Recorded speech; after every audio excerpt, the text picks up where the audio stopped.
Merry Christmas. Thank you so much, thank you. Per me. Con emozione. Apriamo questa lettera. Vediamo cosa c'è scritto.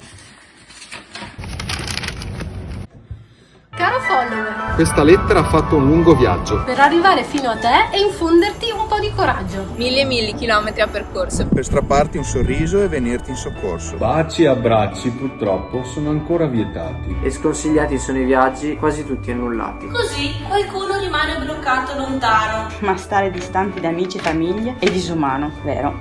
Perché la domanda, dov'è più bello stare ora che è Natale? La risposta è sempre la stessa, vicino a tutte le persone a me più care. Per fortuna si trova sempre il modo di essere vicini. Perché per l'amore e i pensieri non esistono confini. Ok. Adesso posso aprire il pacco.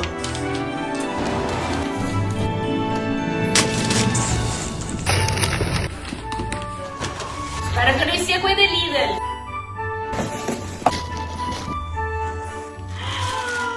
Dai, Bellissimo. Sono bellissime. stupende.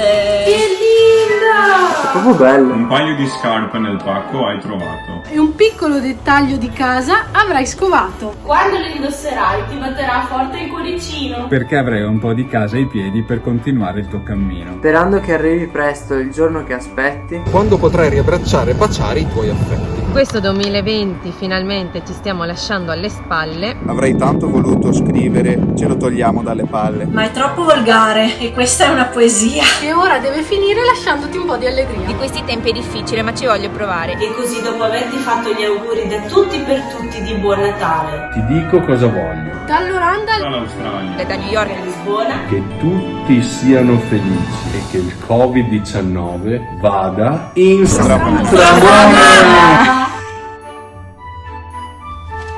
bacio e un augurio di buon Natale da me e la mia cavallina Madonna. E saluti da Tokyo. un bacio virtuale da Berlino. Buon Natale a tutti da New York, un bacio. Un saluto grande da Shanghai. Saluto comunque tutta la mia famiglia. Approfitto per salutare mamma, papà, tutti. Grazie alla mia mogliettina che mi sta filmando. Auguri a tutti! Buon Natale ai miei. E tutta la famiglia a casa da Jesolo. Ciao mamma!